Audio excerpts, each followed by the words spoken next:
And we're live. Where am I? Here I am. Okay. So you can see the beard is actually not quite as long as it was advertised. So sorry for that bit of false advertising to kick things off right at the start. We're not actually starting for another minute or so. Let me know in the comments that you can actually hear me and see me. That would be quite good before I wrap it on for about an hour. Just to give you a quick run through of what we're going to do before we actually start properly. I'm planning to talk for maybe 35, 40, 45 minutes. We'll see how long it takes. I'm going to start breaking down how Amazon works. I'm not actually going to break Amazon down because I actually needed to sell books as well as you. But we're going to look at how the whole recommendation engine on Amazon works. I kind of look at it like a literary version of Tinder. I nearly said a lit version of Tinder, which would have led me down the wrong path. But like a literary version of Tinder, it's always seeking to pair books with readers. And the cool thing about Amazon is that it doesn't really care who has published the book. It doesn't really care who has written the book. If it thinks that any given reader will prefer my book over John Grisham or anyone else, it is happy to recommend little old me. And that means you have a chance of actually getting on the front table of Amazon, which you might not do in a lot of other bookstores. So we're going to look at how all that works.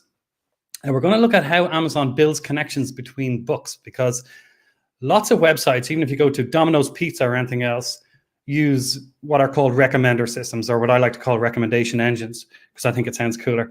Lots of websites use them, and lots of websites have been using them since the 90s, but Amazon had one big innovation on that front, which really sets Amazon apart from other websites, and it's important to look at that. We're going to look at sales rank for sure, because there's a lot of myths around sales rank and you know how it works, what goes into it, what effects it has generally in the store. We're going to look at the bestseller charts for sure, how they work, how you can get into them. That's kind of important, how they're broken down, and how you can increase your visibility on Amazon. That's something we're going to talk about. We're going to look at something called the popularity list, which not a lot of people know about. It's kind of a bizarro version of the bestseller list, and it's really obscure and mysterious, and it's calculated very differently to the bestseller list, but it's hugely influential, and especially for Kindle Unlimited authors. So we're going to actually go live onto Amazon, and hopefully nothing will break as I'm streaming live on Facebook and YouTube. And this is actually the first time I've used StreamYard, so I hope it's all working. So definitely do comment below. Let me know where you're watching from. And I will be able to pull your comments up on screen. And I will do that at the end, by the way, after I've finished talking for about, it's going to take 35, 40, 45 minutes, unless I end up going down a rabbit hole. But I'll be able to pull your questions up on screen. Like we have a comment here from Mary coming in from North Carolina. I'll be able to pull your comments up on screen. There's Hannah coming in from Germany. And hopefully I'll be able to answer your questions live. And if I can't answer them live, I will at least point you towards where you can get that information. And if I can't do that live, because some of you are going to ask some pretty tricky questions, I'm guessing, then I will come into the comments afterwards myself and point you towards where you can get the answer, or possibly correct the mistake I made live, which is entirely possible. Okay, so let's get to it. Let's get decoding Amazon. And by the way, just because I'm sure lots of authors are wondering this, you're probably worried that if you're a wide author, this is only going to be applicable to Kindle Unlimited authors. If you're a Kindle Unlimited author, you might be wondering if it's all about wide. Well, this information is going to be useful for both. And where we come to the small parts of the presentation where this is only useful for Kindle Unlimited or more important for Kindle Unlimited authors, I will clearly flag that. So don't worry. All of this information is useful however you publish your books. Even if you're with a small press, or even if you're with a traditional publisher, I know there's a couple of people watching who are in that situation. Knowing more about how Amazon works is really, really important. And a lot of publishers, quite frankly, a lot of people who work at the traditional end of the business, a lot of people who work at the print end of the business, don't really spend a lot of time thinking about how Amazon works. And I think that's a mistake. Regardless of your feelings towards Amazon, my feelings towards Amazon are quite complex. But regardless of your own personal feelings towards Amazon, I think it's really, really important to understand how the biggest bookseller in the world works and how it recommends books to readers. Okay, so let's actually kick off. So the most important, the most fundamental thing to actually understand about how Amazon works is that giant recommendation engine that is constantly pairing books to readers. And it works like this. And do you know what? Let's actually buy a book live on Amazon and watch the recommendation engine actually working live in action. So I saw a book in the top 100 that I've actually been meaning to buy for a little bit. So I'm actually going to share my screen now with you. Hopefully this will work and it won't crash the internet, which is kind of important. And now let's see, that should be sharing now. Lovely. Okay, so here we are. This is actually the top 100 on Amazon, the top 100 ebooks that are selling right now. And the chart on Amazon is really, really interesting because it's totally different to something like the New York Times bestseller list, which only updates once a week and only, you know, covers certain kind of books. There's a lot of controversy about certain books being excluded, either for political reasons or because they're, you know, self-help books that New York Times mightn't like the look of, or because they're exclusive to Amazon. All books that are exclusive to Amazon will not appear on the New York Times bestseller list. So it's not a very good discovery tool for readers, in my opinion, unless you like certain kinds of arch literary fiction, or if you only want to see the top 10 books in any one genre.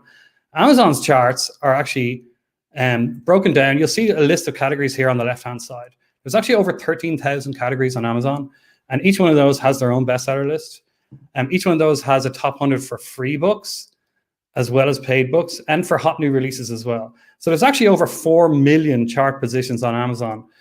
So there really is a chart position there for everyone, because, you know, if once you set up your metadata in the right way, some of these charts only need a couple of sales really to hit the back of them. Obviously now appearing on those charts won't drive as many sales for you as perhaps appearing in the top 100 of contemporary romance or something, which will be something that a lot of readers will go to every day looking for new books to read. And here's one thing to fundamentally understand about Amazon. If you have put your book into the charts on Amazon, and if you've also done it somewhere else like Barnes & Noble or Kobo or Google, you will notice a massive difference.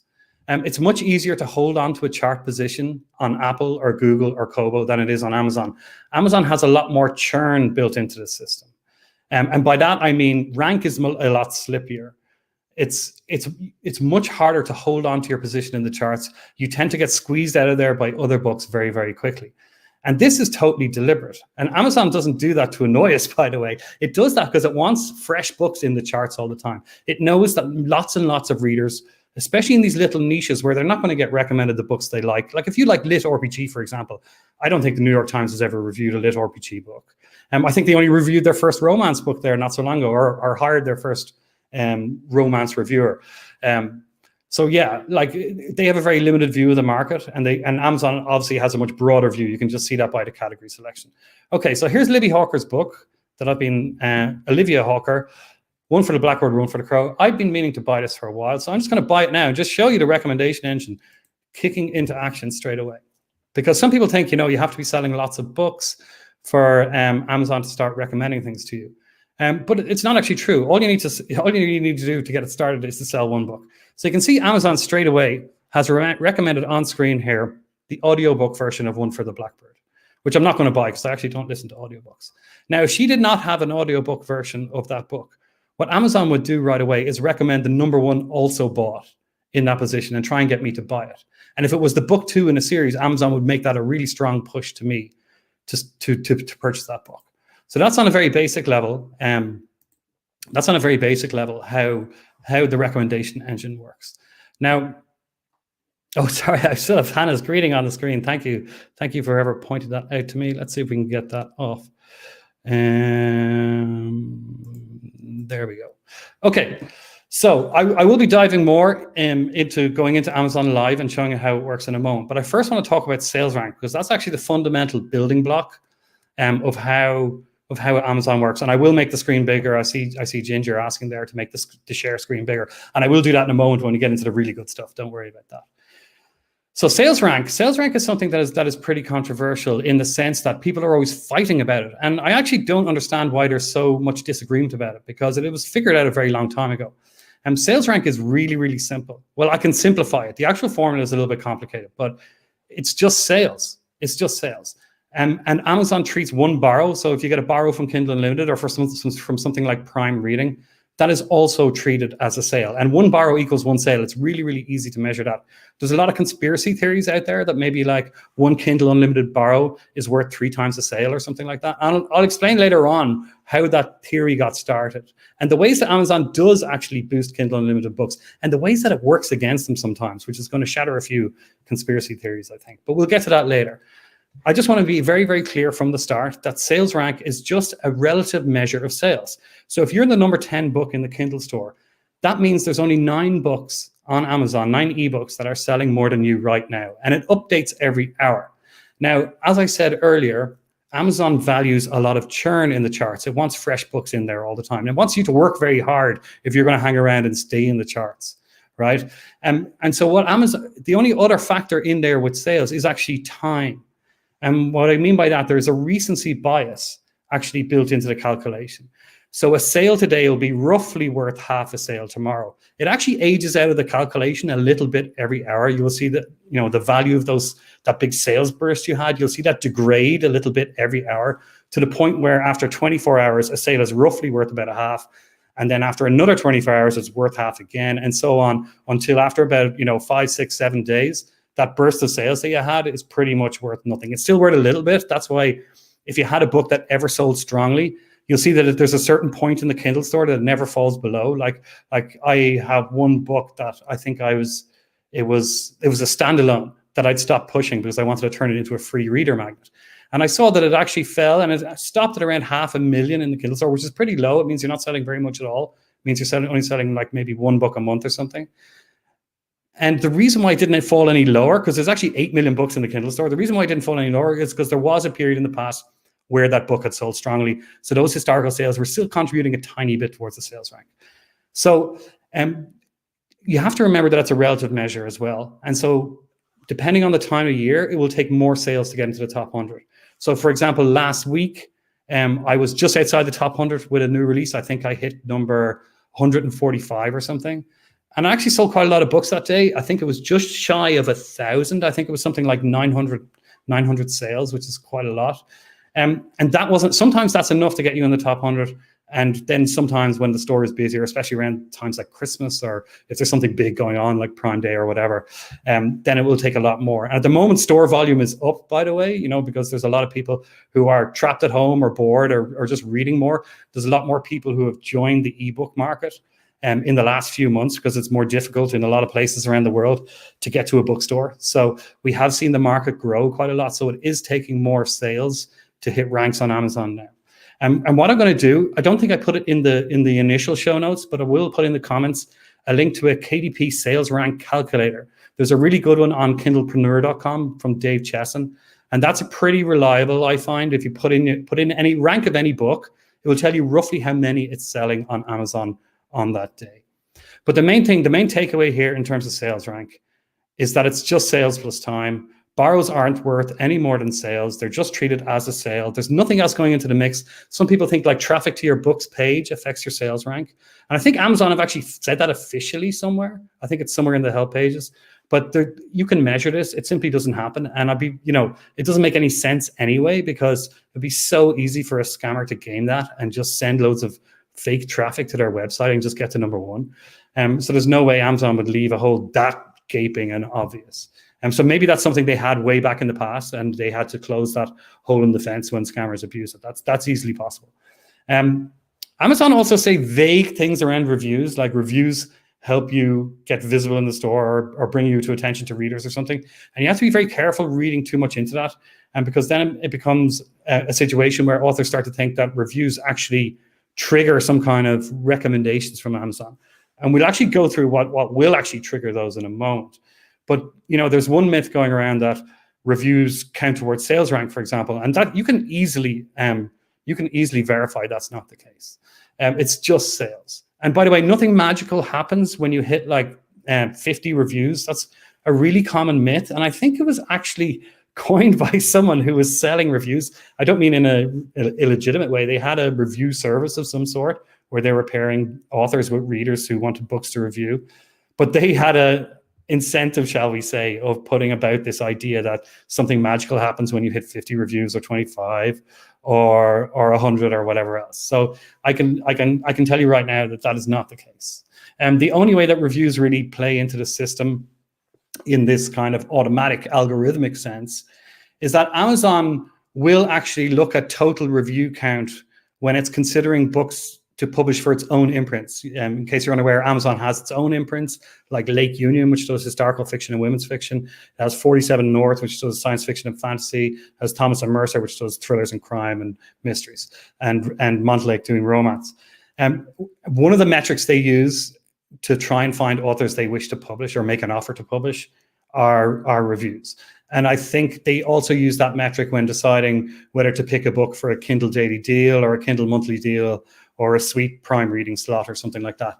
And here's the funny thing, right? I was told by someone at Amazon that it's the total number of reviews that Amazon actually looks at, or the system does, and it flags books for potential merchandising opportunities. But I was told it was the total number of reviews that they look at rather than the average score. And authors are always fretting about their average score, or complaining when someone gives them a stinky 1-star review.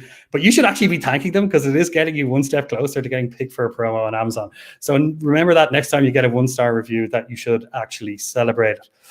Okay, so let's go back to these charts where I just purchased a book from. And here's the other interesting thing about the recommendation engine here.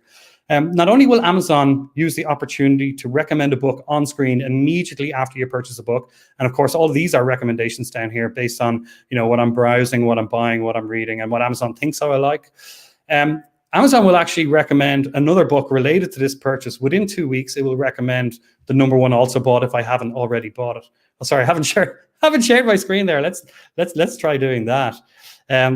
Okay, so going back to, and let's make it bigger as I was requested. I think there's a way of doing that. Okay, we got Screenception going on here. Okay, so this is the Libby Hawker book that I just bought. And as I said, I was recommended to buy the audiobook, because Amazon does a strong push towards audiobooks if you have an audiobook edition. But if she didn't, they'd be recommending the number one also bought there. Now, at the moment, also boughts aren't appearing on my page. That's something we might talk about in a moment, because it's a controversial issue.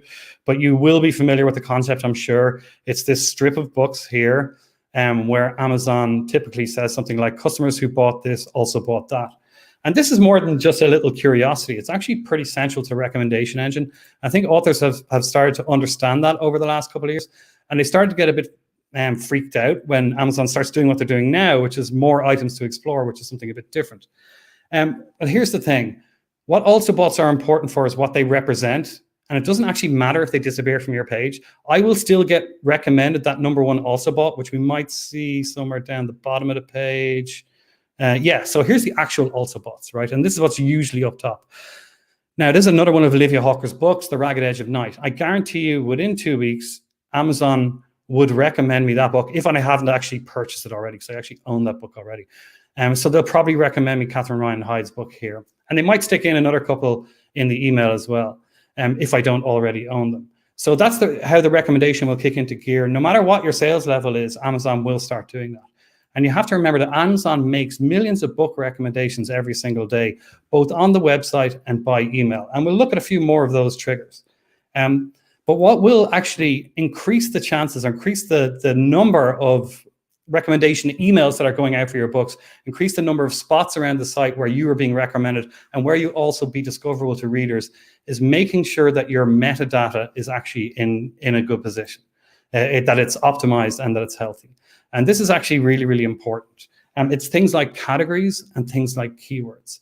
So I just released a book last week called Amazon Decoded, which goes really, really deep into all this stuff about how the store works and how you can optimize your metadata. But I want to give you a few takeaways here, a few tips here, so you don't actually have to run off and buy the book if you don't want to. There's been big changes on the metadata front recently, and it's important to be aware of the latest best practices. For example, recently we were spending a lot of time. Let me stop sharing my screen there. So recently we were spending a lot of time using our keywords to increase our category footprint, because you might be aware that when you publish a book on Amazon, you get a choice of 2 categories when you upload. And the menu that you actually get to choose from is very different to how the actual Kindle Store is broken down. Let me actually share my screen again, because this is pretty important. Where are we? Here we go. Okay, so let's go back to the top 100, where I found Olivia Hawker's book. Now you see on the right here, this is the category list on Amazon. So we're in the Kindle Store now, and this is the breakdown on the left-hand side. This is how you will drill down to the subcategories that you're going to be targeting for your book. So you'll see there are all sorts of categories here, and it's broken down in a similar way to, you know, how a library will be broken down or whatever. So you've got to really drill down here. So we're going into literature and fiction, and then you'll find there's further categories all the way down. And even if you go into something like, let's go into like mysteries and thrillers or something like that. Okay, you might have to dig around a bit. It's not actually the most logical way that it's broken down, but that isn't actually super important. What is important is getting into the most granular subcategory possible for your work. So let's look at mysteries, thrillers, and suspense here. And you can see that itself is broken down into crime fiction, mystery, suspense, and thrillers. Let's go into thrillers. And then you'll see it's not just thrillers. There's, you know, subcategories below that: assassinations, espionage, legal, medical, military. And, you know, some of these categories are really, really granular. Like under mysteries, there's a whole category for crimes which are solved by a cat sleuth. So it really does get granular, and there's readers for these books, and, you know, appearing in those charts will make you more visible and more purchased by those readers. So it's really, really important that when you're publishing your book, to get into these granular subcategories, to get into legal thrillers if that's what you write, to get into political thrillers if that's what you write, instead of just picking the thriller category. The problem here is that when you upload your book to Amazon, first of all, you only get 2 choices. And secondly, you don't get this granular breakdown. You get what's called a BISAC list, which is the industry standard that all the retailers in the entire traditional publishing industry works off. But Amazon wasn't satisfied with that because it wasn't a detailed enough breakdown for Amazon. The Kindle Store is broken down to much more detail because Amazon is very, very aware of reader trends and reader behavior. And it's very, very aware that over the last 10 years and 20 years, reader tastes have become incredibly balkanized. You'll notice yourself if you've talked to, especially any power readers, people that read, you know, 3 books a week or whatever. They'll be really into urban fantasy, for example, and really into vampire books. But if a werewolf appears, they'll throw their Kindle across the room. And reader tastes really have gotten that balkanized. And Amazon likes to reflect that by giving each little niche its own bestseller list. So everyone has a way of discovering books. And it's not just something that happens on the reader side, by the way. So like someone's into werewolf, paranormal romance or whatever, they will go to that chart, they will look for new books to read. But Amazon will actually recommend books based on that category system too. So it's really important for both sides, so that Amazon recommends your book and that readers can discover your book, that you get into as many relevant, granular subcategories as possible. And I'll tell you how to do it right now. So first of all, you've got to pick your 2 categories as best you can when you're uploading your book. And then after that, all you need to do is take a spin around the Kindle Store, go through all the different subcategories here. Take a look at, you know, the books that are appearing there. Try and figure out, is this, you know, somewhere where if I put my book on this shelf, if you like, would it be at home? And it's really, really important that you only pick relevant categories for your work, or else you're going to throw off Amazon's recommendation engine. It's going to recommend your books to the wrong readers. They're not going to buy your book. Amazon's going to see that they have a poor conversion rate on that email recommending your books, and it's going to stop recommending your book. So it's always very important to keep your marketing very targeted. Make sure that your cover only appeals to people in this niche. Make sure that your blurb is written in the style that appeals to readers of that niche. Make sure that your title, your whole packaging, your pricing, everything is in tune with other books that are selling well in your genre. And I would say particularly self-published books, because as you can see here, we see a couple of traditionally published books at the top of the chart. We have Brad Thor here, and we have James Lee Burke. And you'll see these books are very, very expensive. They're $14.99 each. Now, how do I phrase this? Traditional publishers are playing a different game. They're not trying to maximize ebook sales like we are. They're trying to protect the print market and protect bookstores. That's their business agenda. It's not yours, not as a self-publisher anyway. Your agenda is to sell as many ebooks as possible. So don't try and copy their pricing structure. They're not trying to maximize their ebook profits. They're playing a very different game. But aside from that, and I think it's just better in general to look at how self-publishers are packaging and pricing and, you know, describing their work. Because I do genuinely think that we're a little bit ahead of most traditional publishers when it comes to best practices around things like metadata and, you know, covers and things like that. It's not always the case, but I think that's a generally good rule of thumb. Look at what the smart and savvy self-publishers in your niche are doing. And don't slavishly copy anyone, by the way. That's always a really, really bad idea. You need to develop your own branding, your own identity. And readers can smell a ripoff, and it's never a good look. So, but you want to look at home on that bookshelf. So anyway, when you're going around these categories, I want you to try and identify as many subcategories as possible for your work. Okay. You can add, Amazon for the first time has been explicit about how many categories you can have for your books. And you can now have up to 10. And that's including book categories, by the way, and Kindle categories. So you can have up to 10. And the way you get into those additional categories is really, really simple. It used to be by choosing certain keywords, but I think Amazon is getting rid of that system now. And now you just email Amazon and ask them. You have to give them the full category path. So if I wanted to get into assassinations here, I would actually email them and give them the full path: Kindle Store, Kindle eBooks, mystery, thrillers and suspense, thrillers, assassinations, and then copy that out and do the full list in one email. And you can do it for your whole catalog at once. And that's what's really handy about it. And Amazon will then put you in all those categories. And what that does straight away for you, firstly, it increases your footprint massively on Amazon. You're now appearing, if you're selling enough books, you now could be appearing into 10 different bestseller charts at once. And not just 10, if you're selling well. For example, Brad Thor isn't just appearing here in assassination thrillers. He's also going to be near the top of thrillers in general. If we scroll down, we'll probably see him somewhere here. Where is he?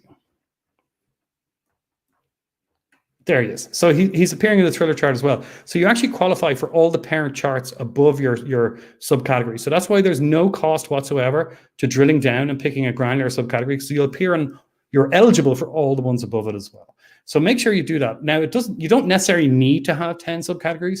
In fact, I think you'd be better off having maybe 6 relevant ones than having 10 which aren't relevant. Because appearing to readers who aren't into your type of book is always going to hurt you in the eyes of Amazon. And I definitely don't agree doing that. Okay, so now that we've looked at the thriller bestseller list, I'm going to show you something super weird. It's called the popularity list. Now, the bestseller lists are super important because they influence a lot of Amazon recommendations, and also because it's a place where readers go shopping. Now, I'm going to show you another part of the Kindle Store where readers definitely don't go shopping. Hold on a second. That is a non-alcoholic beer. If anybody asks, I'm not sure what the rules are around live streaming, but hey, it was my birthday yesterday, so I'm totally entitled. Okay, so this is the top 100 for thrillers, and I'm going to show you the popularity list now. And the reason why the popularity list is super important is because that's the main driver of recommendations to Kindle Unlimited customers. So if you're a Kindle Unlimited author, this is really, really important. It's actually a big driver of all sorts of recommendations, so it's important for wide authors too. The bestseller list, as you know, updates every hour, and it's really a measure of what is selling well right now. So what is hot right now, if you like. The popularity list is very different. It's kind of, it counts a total of your sales over the last 30 days. It doesn't count borrows at all, by the way, whereas the bestseller list does. The popularity list does count freebies, which aren't counted in the bestseller list. They have their separate bestseller list. So let's actually look at it. Let's actually look at the popularity list, and you'll see just how different it is. Because what the popularity list, the reason why Amazon has this, I think, they never explicitly explained this, but I think the reason why Amazon has the popularity list is so that it has some measure of what has been consistently selling over the last month. Because it knows that some books are, a bit of a flash in the pan. They might jump into the charts for, an update or two and then get squeezed out again. So Amazon likes to know what's hot right now and what's been selling really well recently. And it uses both of those to inform its recommendations to customers. But what's really interesting is the popularity list is, if you start appearing high on the popularity list, you will see that having a massive, massive effect on your page reads. And for those of you who have ever been lucky enough to experience a page read wave, one which really takes off and then adds up to like millions of page reads by the end of the month, you will know exactly what I'm talking about. So let me just show you how to find the popularity list, because most people can't find it, and then they think it's not actually that important. But that's a huge mistake. So let's scroll down and find Kindle. And the popularity list actually has all sorts of, where are we? There we are, Kindle. So if you go in here and go to Kindle Books, using this menu on the left-hand side on the homepage, you will start to see. So we're actually here. This is actually the homepage for the popularity list. You have to scroll down by all these recommendations, and then you will actually see the start of the popularity list. Eventually, there's lots and lots of stuff here. It's almost like Amazon doesn't want you to go through this, and I find that very, very interesting. So this is actually the most popular book on Amazon right now in terms of, Amazon's definition of popular. And so this is basically what's been selling the most over the last 30 days. But you're going to notice something very interesting as you scroll through this list. They're all traditionally published books for the most part. You know, that's an Amazon publishing book there from Barbara O'Neill. All the others are pretty much all Big Five books as well. And they're all really expensive. They're all $14.99. And so one of the quirks of the popularity list is that it actually has price weighting. So a sale at $4.99 will be worth way more than a sale at 99 cents. And a sale at $9.99 will be worth way more than a sale at $4.99. So what's really interesting about this is, let's go to thrillers. So this is broken down. You have to scroll down a fair bit, but this is broken down to the same 13 or 14,000 categories and subcategories as the Kindle Store in general, as the bestseller charts in general. So if we actually go into thrillers, I will show you just how different the list is. And I'll explain why that's important and how you need to change your marketing plans to optimize for this stuff in a moment. Don't worry, this isn't just an academic exercise. It's definitely a mercantile one. Okay, 1 second. Okay, so that's for mysteries, thrillers, and suspense. And we drill down, here we go, to thrillers. It's quite hard to find. It's not obviously something that Amazon expects readers to go through a lot. But here's the interesting thing. If you own a Kindle Fire and you actually click on what Amazon calls the bestseller list, at least on certain models of the Kindle Fire, last time I checked it, you actually get pushed to this list instead of the actual bestseller list. You get pushed to the popularity list. So here is the popularity list now for assassinations. So we'll see. Let's compare it right now to the one for bestseller list. And this is we're doing this live here. Okay, so we see Brad Thor, James D. Burke, and Emily Kimmelman, the top 3 books. And here is a totally different set of books, because these are what have been. That's the first common one we've seen, because these must have been selling very strongly over the last month. They're just not selling very well this particular hour over the last day. Now let me show you a place where it looks completely different. So if we go into science fiction and fantasy, I want to deliberately pick out a niche where Kindle Unlimited books dominate, and you'll see the difference. Okay, so let's go into space opera. That's a niche which is totally dominated by Kindle Unlimited.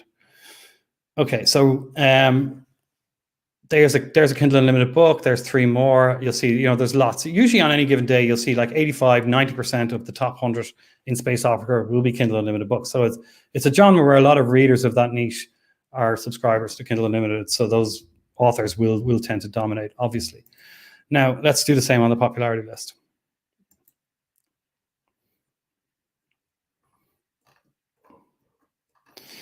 Okay, go into science fiction and fantasy, and then we'll look for space opera on the left. Here's science fiction. And eventually here we will get to space opera. And don't worry, I'm going to pull out some marketing takeaways for you in a moment, show you how you will actually tweak your books and tweak your marketing plans to actually profit from all this knowledge. It's not just about learning how Amazon works. It's also about the rather important part of selling books. Okay, so if we go back to, this is the bestseller list now, just to be clear, you'll see all these Kindle Unlimited books dominating. Most of those are self-published books. Most of those are quite cheaply priced, you'll see. They're obviously doing a countdown deal, 99 cents. And even, full price for a self-published book in this niche is between $2.99 and $4.99. So you see a lot in that price range too. You see a few from kind of mid to large publishers, with higher prices, but generally it is quite dominated by cheap books and by self-published books and by Kindle Unlimited books. And then we look at the popularity list for the exact same niche, and we'll see it's all expensive, traditionally published books. And so, this confuses for a long time until we figured out, firstly, that it was measuring the last 30 days of sales, and secondly, that price weighting is in effect, and that borrows aren't counted. There's a lot of conspiracy theories about how much Amazon favors Kindle Unlimited books. Here is a very clear way that Amazon disfavors Kindle Unlimited books and disfavors self-published books. So I kind of look at Amazon, everyone's always unhappy with Amazon to a certain extent at a certain point in time, because Amazon has all sorts of levers that it controls the mix of books that are being recommended to readers, right? I kind of think of it as, somebody in charge of an economy who has all these levers they can pull, whether that's, reducing interest rates or playing around with Social Security or bringing in various policies to encourage, different activities in the economy. And they will pull all those different levers until they get a nice balance and the economy starts cooking. I kind of view Amazon in the same way. that Amazon will always be fiddling with little things to make sure that the mix of books being recommended to readers is one that it's happy with. And what it generally is happy with is one that readers are responding to. Okay, so let me pull out some actual practical marketing takeaways for you here. And I'll just stop sharing my screen for a moment, because I want to get out of the realm of the conceptual and show you how you actually will use this knowledge to actually increase your own sales and how it will affect your own marketing plans. Okay, so one thing you've got to avoid here is one-off spikes. When you're creating your own marketing plans, you really want to spread the love. And I'll show you exactly what I mean by that, right? So here, actually, I'll show you a time when I got it really badly wrong, okay? I'm happy to air my mistakes in this context. Right, so here's a promo that I put together last year. And you'll see here, this first day, this is actually a stellar sales day. Like that total was something like, I think it was about 700 sales, something like that. So that was a really good day, right? But the problem is this promo is completely unbalanced, because one thing we've learned from examining how Amazon works is that Amazon hates one-off spikes. It loves consistent sellers, okay? And this is not consistent. We've a very front-loaded, unbalanced promo here where there's way too much juice on the first day. I actually screwed this up. This was a group promo that I was running, but I was actually traveling at the same time. So I was operating off airport Wi-Fi and all that, and I couldn't really, pull out all the tricks that I usually do. And I accidentally front-loaded the promo, so my bad. But that promo brought in 2,000 sales for me. And I think some of the authors did even better than that. So it wasn't so bad after all. But the goal of the promo, and the goal anytime I run a promo, is to get Amazon to take over and start doing the selling for me. And that hasn't happened here, because Amazon will actually take over and start doing the selling for you if you feed it enough of the right information. And that's usually sales in a certain pattern, sales to the right readers in a certain pattern. So the pattern you're actually looking for, if you're launching a book, if you're running a backlist promo, if you're doing a push on a whole series at once, and I'll show you some actual marketing plans in a moment. This is what you're generally looking for. What we have found is that 4 or 5 days of consistent sales will generally trigger the algorithms taking over and selling your book for you. I like to do 5 days just as an insurance policy, because sometimes your ads are a bit slow to warm up. Sometimes your promo just doesn't really take off on day one. So I always plan to have 5 days of solid sales. Now, I've heard a theory recently that it's much better to have a bigger spike on that last day, and that's certainly something I'm interested in and I'm going to test out. But just as a general rule of thumb, what I want you to focus on here is that you really need to spread the love. You want to avoid those one-off spikes, spread the love instead. And I will show you what that means in practical terms with an actual marketing plan now in a second. Now, I just want to be clear about one thing, though. When I talk about Amazon taking over and doing the selling for you, I showed you earlier that the recommendation engine will kick in at a very low level once you start selling one book. Well, actually, you need to first have sold 50 books. Like that's when the Amazon recommendation engine will generally switch on for any title. You might have noticed if you've published a few books before that Amazon doesn't really start recommending your book until the also boughts appear on your page. And the threshold for that is generally about 50 sales. Usually when you sell your 50th book on the following Thursday or Sunday, the also boughts will recrunch and they'll start appearing on your page. And that's when Amazon will, at a very lower level, start recommending your book. Now, that doesn't mean people will start buying your book. It mightn't have a great idea yet of who your ideal customer is. And it sometimes takes a while for Amazon to digest all the information and figure that out, especially if you're not feeding it great information, if you're not targeting the right people with your books. But yeah, this is what you're generally shooting for: 4 or 5 days, 5 days of consistent sales. And just, don't finish on a downer, always finish strong. Like that's why I have this last bar here. And that's why I'm intrigued by this theory of maybe taking some of that juice and piling it more on the last day. I'm interested, I think it was Nick Erickson who's testing that out, or Nicholas Eric, sorry. And I'm very interested to see, he's got a good mailing list if you want to sign up for it. I'm very interested to see the results of his experiment, because I could see that working quite well. But just as a general rule of thumb, avoid one-off spikes, spread the love instead. And because this is what you're actually looking for here, right? Now, a lot of people focus on this promo part here, the bit with the higher sales ranks, when people are taking screenshots and putting them on Facebook and bragging and all that stuff. I do it too. It's important to celebrate milestones, because this job can be a bit of a grind sometimes. So I'm not knocking it, but what I'm saying is where you make the real money is this place afterwards, the halo, right? Because if you get this right, these are, this isn't perfect. There are 4 or 5 relatively consistent sales days there.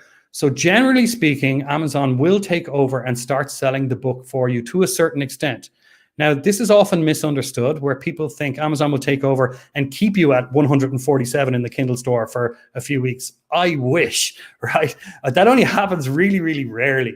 More likely is that you will slip a bit, and then you will catch a bit of wind somewhere here, and you will bed in at a better rank than where you were.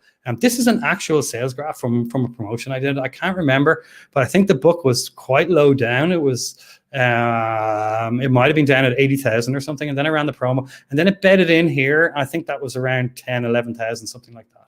So that's a significant improvement on the previous baseline, and this is where you really make the money.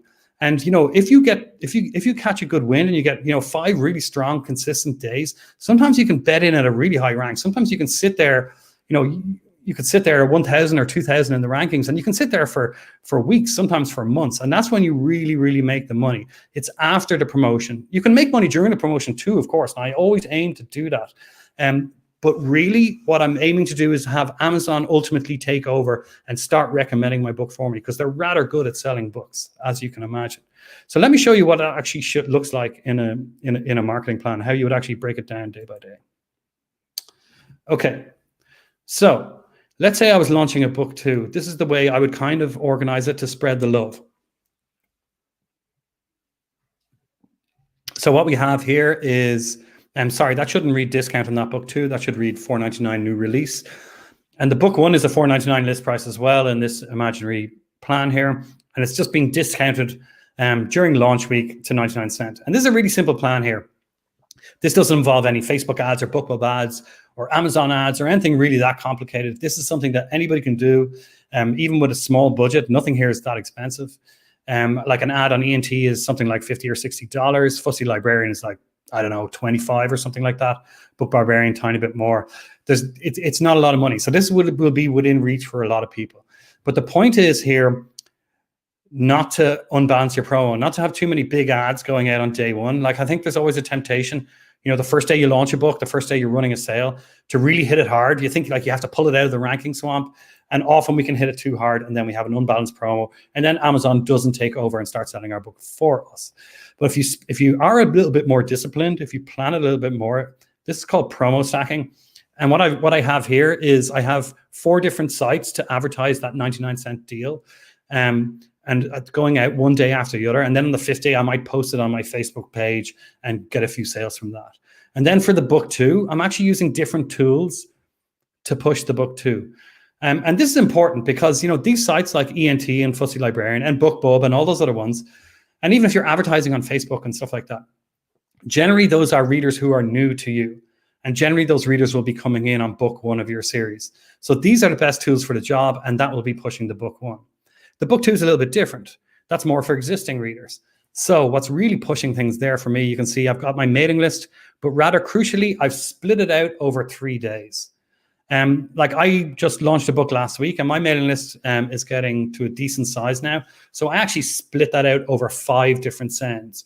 Now, I could have easily crashed the top 100 and quite high up in it, I think, maybe top 50 or higher, if I'd have just hit that mailing list all at once. And the temptation to do that is huge. Like, I have hit the top 100 before, a few times actually in a few different countries. And it is really cool. It's really cool taking that screenshot. It's really cool, saying I'm now a bestseller or whatever. But there's much more. I prefer money to bragging rights, if you want to put it that way. And if I'd have done that, if I'd hit all my mailing lists at once, I would have had this huge sales spike on day 1, and then it would have faded down like this, and Amazon would not have taken over, and I would have made less of that money. And I'm more concerned with money than bragging rights. So I will spread out my juice as much as possible to get those 4 or 5 days of consistent sales. So we have the mailing list split here. We have a list swap on day 4. That's where, you trade recommendations with another author. Let's say there's another author whose work you admire and respect and who you feel your readers would also be into that. Then you can say, hey, will you push my new release and I'll push yours, or I'll push your 99-cent sale or whatever. And in this particular hypothetical case, it's an author I've list swapped before, so it's actually not new to me readers. So I have it in here to push the new book. And then your Facebook page as well. And the reason why the Facebook page is repeated is, you know, if you are, especially if you are proactive about building up, you know, your platform, you will have some people on your Facebook page who mightn't have purchased that book one yet. So I would drop mention of that 99-cent sale. Sometimes you'll find your readers sharing it with their friends. So I definitely want to give my readers the tools to do that. Okay, so let's ramp up the complexity a bit, because that's pretty basic. This is also pretty basic, but I just wanted to show you a problem that starts to arise as your series gets longer. Now, everybody knows that it's much easier to make money with a series. Much, much easier. It's not even close. There's certain niches now where, you know, shorter work or standalones or whatever can work. And if that's working for you, more power to you. In most genres, it's much easier to make money with a series. It's much easier to get Amazon to take over and do the selling for you if you have a series. Readers have a logical place to go after book one. It's book two. When I started out, I had short stories, I had standalones. When someone finished one thing, there wasn't a logical place for them to go next. So the readers got scattered over everything. And then the connections that Amazon likes to build between books got scattered as well. But when you have a book one and a book two, that's a really strong connection that Amazon is building between those two products. And this is the crucial thing, by the way, about Amazon's recommendation engine. And this was the huge innovation that Amazon made in recommendations engines that really propelled it towards success, and that really got people liking the recommendations and looking forward to recommendations from Amazon, and crucially acting upon them and valuing them and trusting them. Amazon's big innovation wasn't that, you know, I think there's a popular misconception about how recommendations engines work. The way they used to work in the 90s, because they are actually that old, is that sites would look at you and try and see what person are you like. So they would see me browsing their site and they would classify me as person type X12Z or whatever. And they would say, I'm like this other person, Sally from Wisconsin, and they're going to start recommending me, you know, and they're going to start recommending me all the stuff that Sally likes. And so that's how traditionally recommendation engines worked. Amazon's big innovation is something that kind of sounds like a backward step. Amazon decided instead of building connections between people, it would build connections between products. So Amazon knows that if you buy Stephen King's new release, you're very likely to purchase Dean Koontz's new release, because that's the connection between those products. Amazon knows that if you buy the book one in my series, it's very likely that you will be interested in book two of my series. Now, if you have all standalones, it's more difficult for Amazon to build those connections. But if you have a series, there's a very logical chain of books that it will start pushing readers through. And what we want to do with our marketing plans is strengthen those connections and encourage Amazon and readers to move through our series faster. Now, here's the paradox when it comes to pushing a series. When you start adding more and more books to your series, because it's easier to make money the longer the series is, right? Up to a certain point, I think. And you'll always be pushing newbies towards that book one, and you'll always be doing that with those like deal sites that I showed, with things like list swaps and with your ads. That's generally, for most series, the book one is the entry point. And then whatever the latest book in your series is, that's the one the fans will be jumping on. So your mailing list will be doing the heavy lifting there. And whatever platform you have in terms of BookBub alert, your Facebook page, and whatever other, you know, exists, wherever you have a platform. Perhaps you're active on Instagram or Twitter or whatever. Those middle books, those middle children, they're really, really hard to move with these conventional methods, because, you know, how do you move a book three? Like, are you going to take out a BookBub ad on a book three? You know, it's very difficult, and it's a classic problem. So there's this weird paradox here, where it's easier to make money with a long series, but then it's really hard to move those middle books.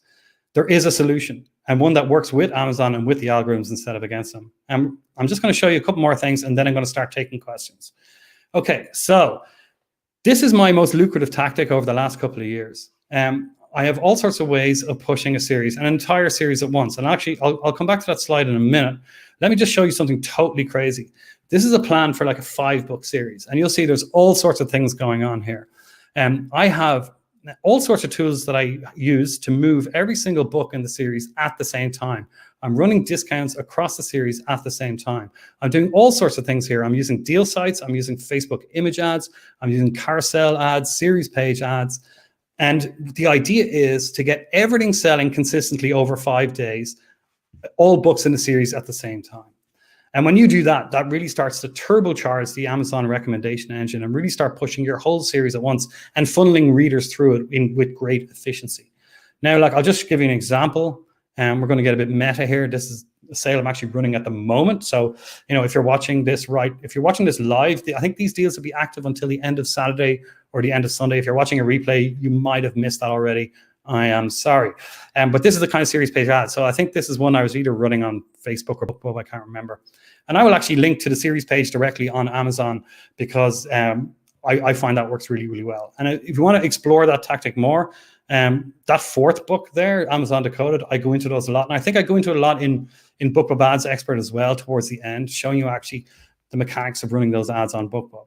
But there's all different ways that you can push a series. So there's a new promotion now from FreeBooksy. I just did it yesterday, a series promo. It's really, really good. They used to have a different series promo that wasn't as good. This new one is great.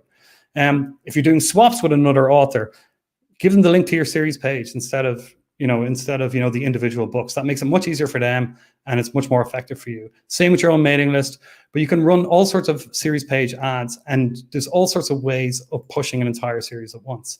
And that's what solves the series marketing paradox here. Okay, so I hope I've given you a few ideas of what you can do to work with Amazon instead of fighting the algorithms, instead of doing something like hitting all your mailing list at once and then, having that unbalanced promo and then not having Amazon recommend your books. Like some people are scratching their heads sometimes going, why isn't Amazon recommending my books? And it's often because you're doing something unbeknownst to you, which is working against the algorithms instead of working with them. So that's why, learning a lot more about how Amazon works is really, really handy to know. And it's just little tweaks often that you make to your marketing plans to make sure that you're giving yourself the best possible chance of Amazon taking over and doing the selling for you. But I just want to remind you, in case someone does put together a marketing plan, there is a bit of an escape velocity issue here. And by that, I mean, you need a certain amount of sales or free downloads if you're doing a free promo for Amazon to actually kick into gear. What I found with doing a free run I'm actually wide with all my books now, but when I was running KU promos, the line for Amazon US tended to be somewhere around 5,000 free downloads. So if you do a free promotion and you only get 3,000 downloads, you're probably not going to see much action from the recommendation engine. That's not enough of a critical mass. And the mechanics of that are probably you don't move up the popularity list enough for Amazon to take notice and start recommending your book, if you want to get technical about it. I don't know what the threshold is for sales. I don't think there is one that I could give that would be any use to you because it really depends on what categories you're in, what kind of sales you need to get visibility, and then what that visibility is worth for your category. So it changes for everybody. But that's it. Just remember, avoid the one-off spikes, spread the love, and try and work with the algorithms instead of against them. Now, I'm going to jump into the comments and see if I can pull out a few questions. And I am going to take a sip of beer after all that talking. Okay, let's see. This is a pretty good question. Okay, so from Leanne Robinson here. When you do your first promos, is it realistic to break even or should you accept a loss and keep going? This is actually a tough one to answer. I actually prefer, breaking even. My goal is to break even immediately with every promo. And I mean during the week of the promo, I want to break even. I don't want to go into a loss. And I think when you're starting off running your promotions, I think that's a very good idea. It's a very good idea to aim for that. I think when you're more experienced and when you're more skilled and when you have more books out, I think you can get into the point there where you can be super aggressive on a launch and go into the red because you know that you're going to make it back the next week and the week after with Kindle Unlimited page reads especially. I think, though, if you're starting out with that mindset, you could end up just taking a situation which should be a profit center for you, like launching a new book and turning into something that actually costs you money, which isn't a very sustainable way to run your business. So I think, I don't know how many promos you've run or how many books you have out, but if you are towards the beginning of your career, I think you should aim for profitability and sustainability at the start and then wait until you're more experienced and that you can really execute a more higher risk strategy like that. So that crazy screenshot I showed you of a 5-book strategy, that is a more aggressive approach, and you do need more experience and more books and just to have run promos a few times and get a feel for the algorithms and how your books move around the charts before you can execute something like that. Okay, so there was a question here from Felicity Douglas. What do you mean by spillover? Okay, let me see if I can call up that slide again so we can see what you were talking about. I think it was this one. Let's get rid of Felicity's comment now. Where are we? Okay, so Felicity was asking about Spillover, which I just flashed up for a second, so good catch, Felicity. So in this really basic launch plan, where we're not doing a lot of ads or anything like that, all I mean by that is if you're running a 99-cent deal, you will get a little bit of organic spillover in terms of readers actively seeking out your books. Either they'll see that strip of books from your series on the page. They'll either see that, and they will see that it's $2.99, or that it's maybe you're running a Kindle Countdown deal at $2.99, and they'll see that it's on sale, or they'll just be attracted by the lower price and they'll buy it. But also Amazon will engender some of that spillover by recommending your book 2 after someone buys a book 1. I showed you when I purchased that Olivia Hawker book that something is recommended on the screen.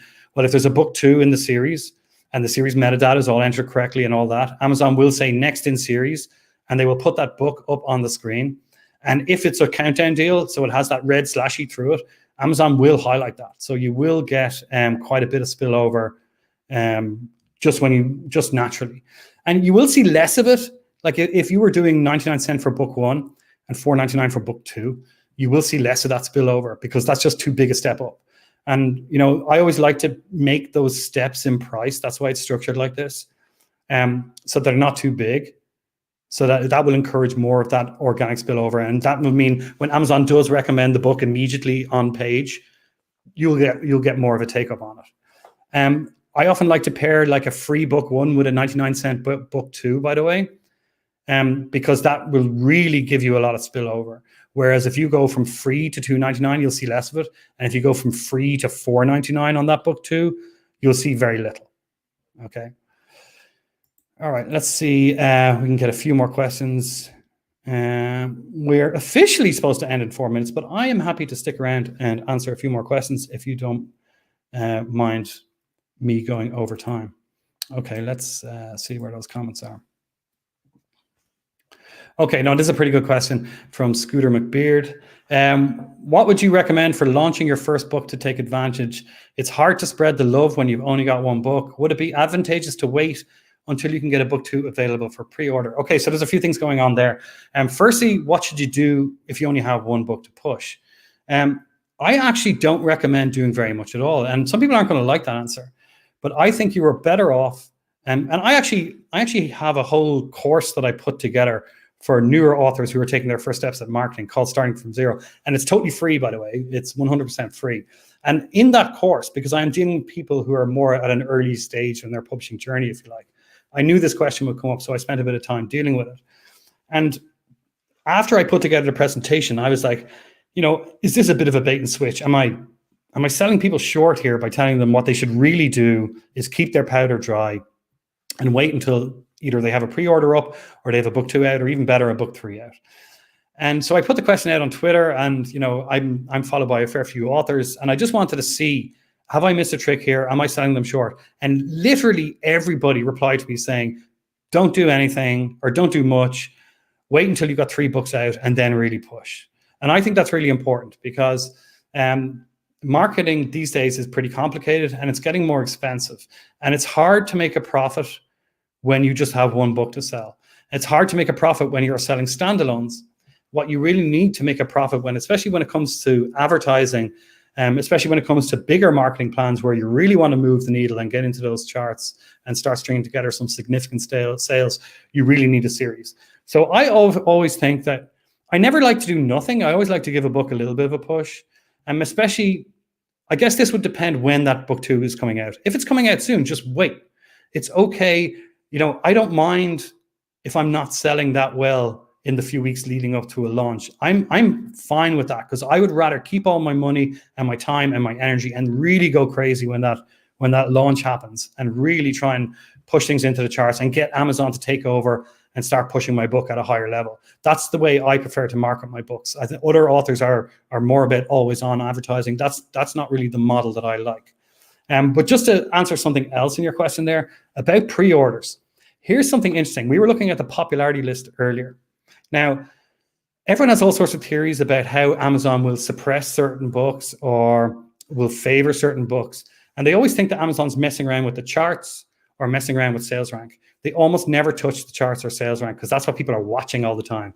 When Amazon wants to change the mix of books that are being recommended to readers, it messes with the popularity list. So when you hear people talking about algorithm changes, that usually means Amazon has changed something with the popularity list, not with the bestseller list, not with sales rank.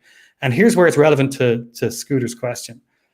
Pre-orders are actually suppressed on the popularity list. Now, by that, I mean there's a weighting attached to them where, if you've sold 1,000 books, your book will appear quite high on the popularity list, but not so for pre-orders. It's almost weighed as little as a freebie. So it's probably weighed something like, I would hate to give a number because I haven't actually measured it, but I'd say it's probably about 1/10 of a regular paid sale until that book is actually launched on launch day, and then you start getting the full value for all those sales. So it seems like you get a boost off Amazon on launch day from a pre-order like you do with other retailers, but you don't. They take their foot off your head and they let you rise to where you should be. Okay, so that's why I personally don't like doing pre-orders, because I prefer to keep my powder dry and keep all that push for launch week. So, but I hope I've answered your question. Here's a really good question from Hal Craig. So if you have an older book in KDP for a while, can it be revived with good sales? I'm sure there's a lot of people with this question on their mind. If it never really made it in the beginning, if so, what do you recommend to get good sales for older books? Well, it's certainly important to try and put a good launch together and try and make a good impact with your book when it comes out. But Amazon gives you more than one chance to find readers. Amazon doesn't really care how old a book is. In fact, it gives a little extra visibility and a little extra algorithmic help to new releases for sure, but it also does other things to suppress them as well. So that's what I was talking about, the levers that Amazon's pulling and pushing all the time to try and get a balance. So Amazon doesn't mind. Amazon doesn't penalize an older book. And of course, when it comes to fiction especially, it's usually evergreen in terms of, it's not like the information in a novel is going to get really out of date. So I wouldn't stress too much if your book didn't have a great start. You have endless amount of lives and endless chance to recover that. Just recently, I think it was a couple of months ago, when I was recording the videos for my course, there was some book by a guy called Christopher Grayson who was all over the charts. I don't know how he did it. I'm pretty sure he was a self-publisher, and he was top of the thriller charts for ages. And this was a book that came out in 2017. And I don't think it had like a really big sales history before that.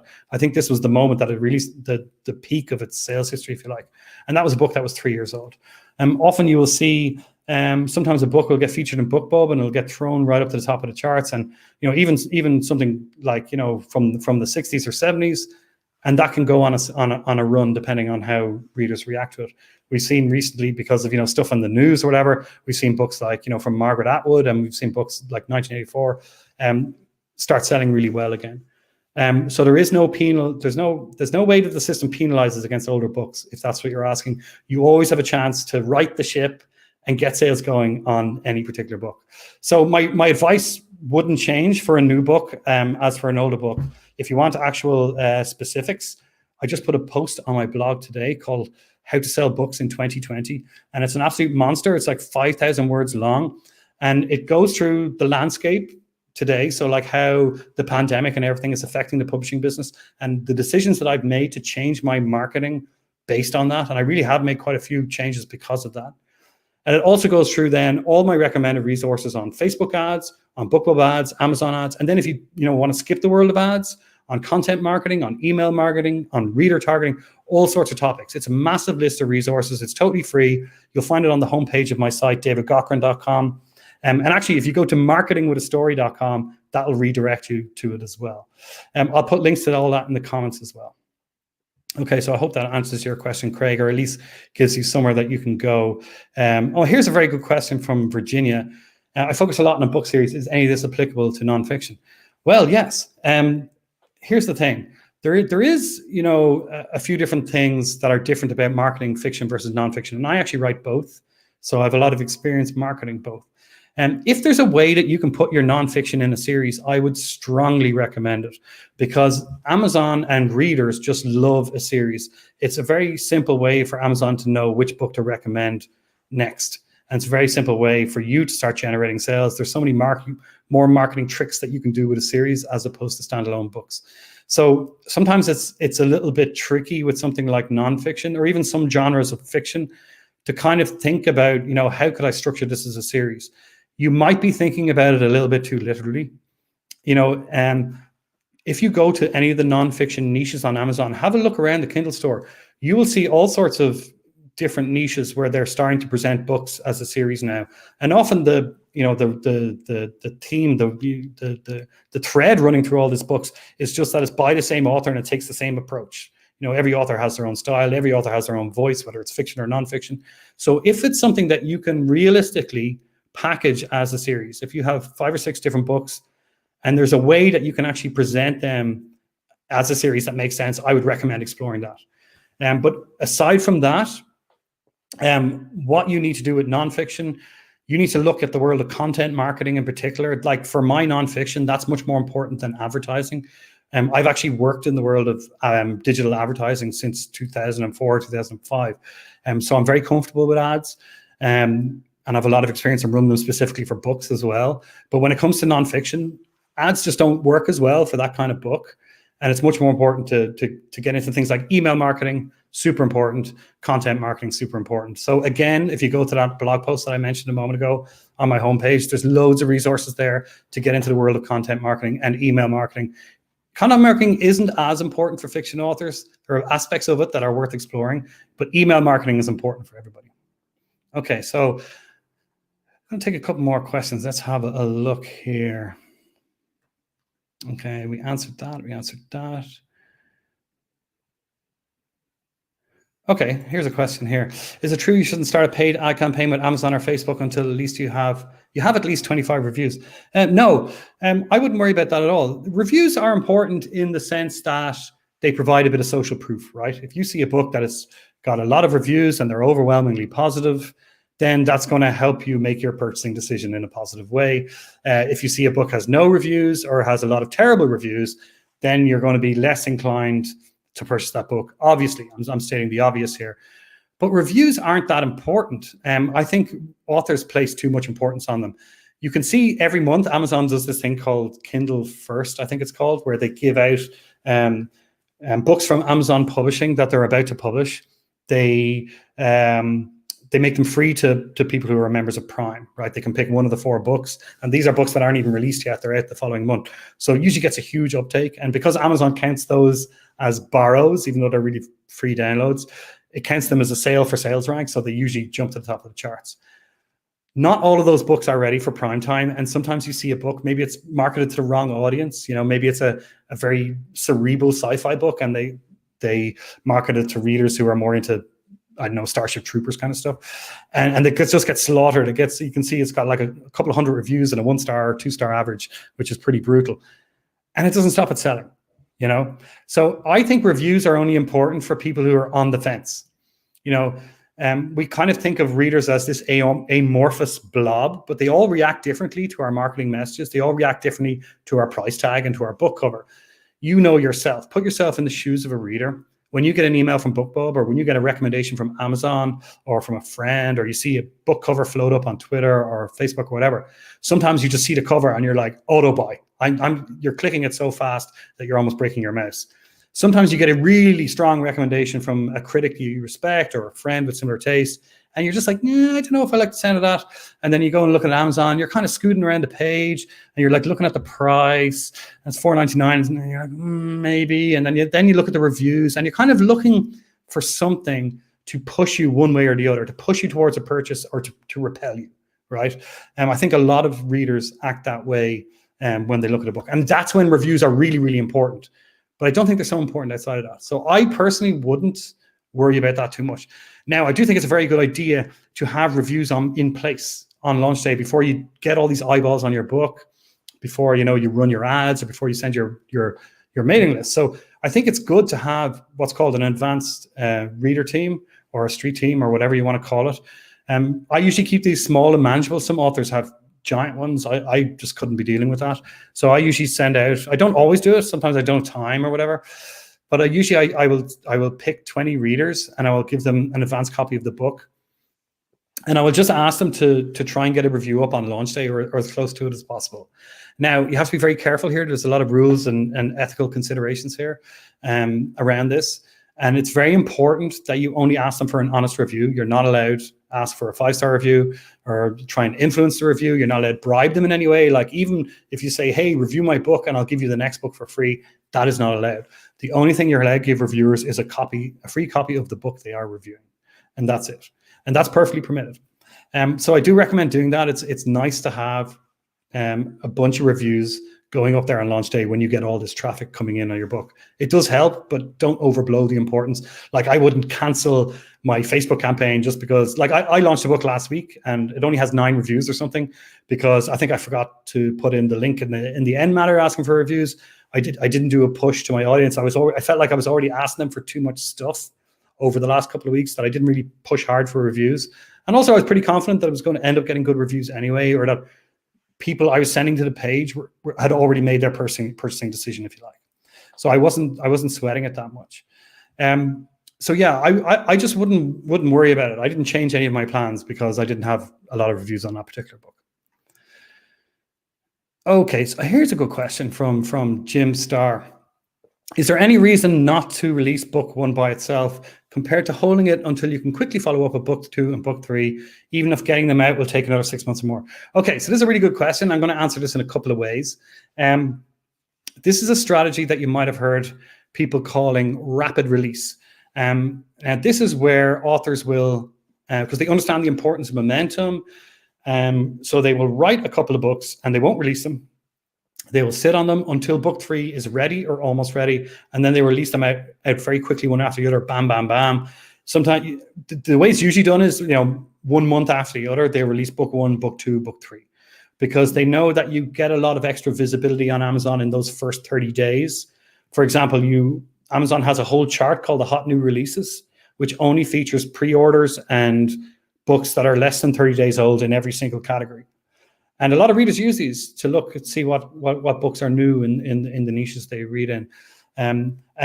There's something that experienced self-publishers will call the 30-day cliff, where you release a book and you have a good launch week, and then it drops down a little bit, and then it hits a groove and it starts selling really well. And then 30 days out from launch day, boom, it just drops, right? And we've all experienced that. And this is this whole strategy, I think, was devised to get around that, because just as your book is about to drop, you release another one and you push everything up again. And then you do that 3 times in a row, and you've created this huge amount of momentum, and then Amazon is really kicking in and recommending your book to lots of readers. So it's definitely a cool strategy. I've done a version of it myself this summer, and I can speak to its power. It definitely works. Executing it is difficult. I don't recommend it for new authors. I definitely think it requires a little bit of experience. It's not for your first rodeo, in my opinion. If you want to give it a crack, go for it.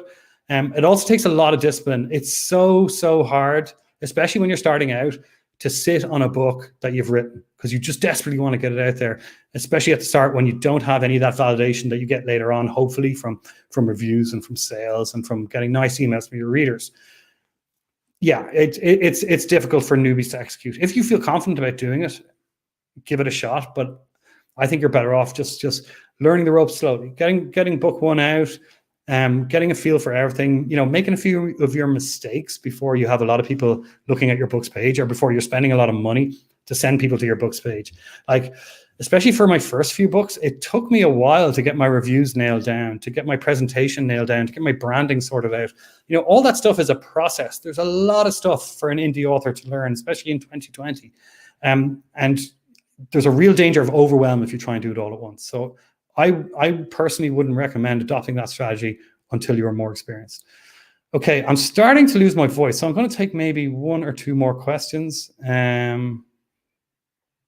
Let's see ones that we haven't. Oh yeah, this is a quick one I can answer. Is the word popularity actually used, or is it called something else? Amazon is not very good at terminology in terms of being consistent. You will see that sometimes it calls sales rank, sometimes it calls it bestseller rank, sometimes it calls it Amazon bestseller rank. It doesn't actually have consistent terminology for a lot of this stuff, at least in the public-facing documentation we can see on our side of the fence. The word popularity is used on Amazon, though. And here's an influence of the popularity list that I forgot to mention earlier. It's hugely influential on things like search. So if you go and type, how to learn Japanese or romance novel or whatever search you want into the search box.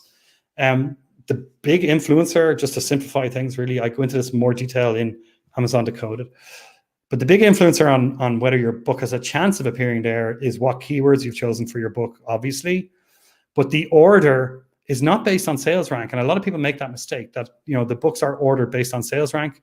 Relevancy is a factor, but you're going to have a lot of books with similar relevancy to that keyword, because maybe they've chosen romance novel or political assassination thriller or whatever as their, or how to learn Japanese as their keyword. So you'll have lots of books with that keyword. So the way that Amazon ranks those is based on popularity. It's not based on sales rank or your sales level. So you can see Amazon has that metric of what has been selling consistently over the last month, and it uses it in other ways.